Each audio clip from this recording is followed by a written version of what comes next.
இப்போ பார்த்திங்கன்னா அதே கனெக்டரே ப்ராப்பராக ஜாயின் பண்ணியாச்சு. கனெக்டரை கொஞ்சம் அட்ஜஸ்ட் பண்ணி போட்டிருக்கேன். இதை பற்றி கொஞ்சம் லைஃப் வரும், ஒன்றும் பிரச்சனை இல்லை.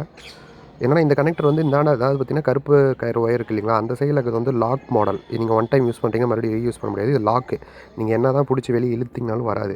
ஆனால் இந்த பக்கம் இருக்கிறது வந்து பார்த்திங்கன்னா இந்த ரிங்குனால தான், இந்த ரிங்கோட டைட்டில் தான் இருக்குது. ஸோ நீங்கள் வெளியே டைட்டாக இழுத்திங்கனாவே இந்த ஒயர் அப்படிங்கிறது பிடிங்கிட்டு வெளியே வந்துடும். ஸோ அதனால் வந்து எந்த ஒரு நெட்வொர்க்கும் இந்த கனெக்டரை ரெஃபர் பண்ணுறதே கிடையாது. டாடா ப்ளேவாக இருக்கட்டும், ஏர்டெல் ஆகட்டும், சன் டைரக்டாக இருக்கட்டும், எதுவுமே ரெஃபர் பண்ணுறது கிடையாது. ஆனால் இது வந்து லோக்கல் ஷாப்பில் கேபிள் கனெக்ஷன் கொடுக்குறாங்க இல்லையா, அவங்க வந்து யூஸ் பண்ணுற கனெக்டர்ஸ். இந்த கனெக்டரை வந்து இங்கே யூஸ் பண்ணியிருக்காங்க. காஸ்ட் கட்டிங் அப்படிங்கிறனால இது கிட்டத்தட்ட கஸ்டமருக்கு லைஃப் வராது. இன்னும் ஒரு சில பிரச்சனைகள் ஈஸியாக துரு பிடிக்கும். இந்த ப்ராப்ளம்லாம் வரும் இந்த கனெக்டரால். மேக்ஸிமம் இது மாதிரிலாம் அவாய்ட் பண்ணுறது பெஸ்ட்டு. இப்போ நீங்களே உங்கள் வீட்டுக்கு ஒரு சர்வீஸ் வராங்க அப்படின்னா கனெக்டர் எந்த கனெக்டர் போட போகிறீங்க அப்படிங்கிறத கேட்டு தெரிஞ்சுக்கோங்க. அப்போ தான் உங்களுக்கு கண்டிப்பாக லைஃப் வரும்.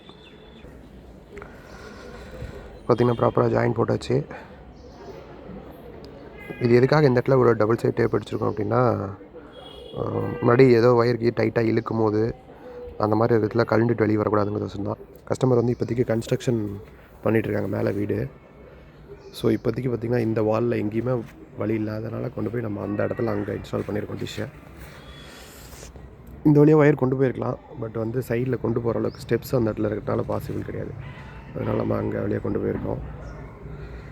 இப்போதைக்கு ஒயர் வந்து டெம்பரரியாக அந்த கீழே தான் போட போகிறோம். ஏன்னா கன்ஸ்ட்ரக்ஷன் இப்போதைக்கு எதுவும் ஸ்டார்ட் பண்ண போகிறது கிடையாது. இன்னும் ஒரு 2 இயர்ஸ் ஆகுன்னு சொல்லியிருக்காங்க. ஸோ அதனால் இப்போதைக்கு ஒயர் வந்து கன்சியூம் கம்மியாக காஸ்ட் கட்டிங் பண்ணுறதுக்காக இந்த வழியாக தான் கொண்டு போகிறோம்.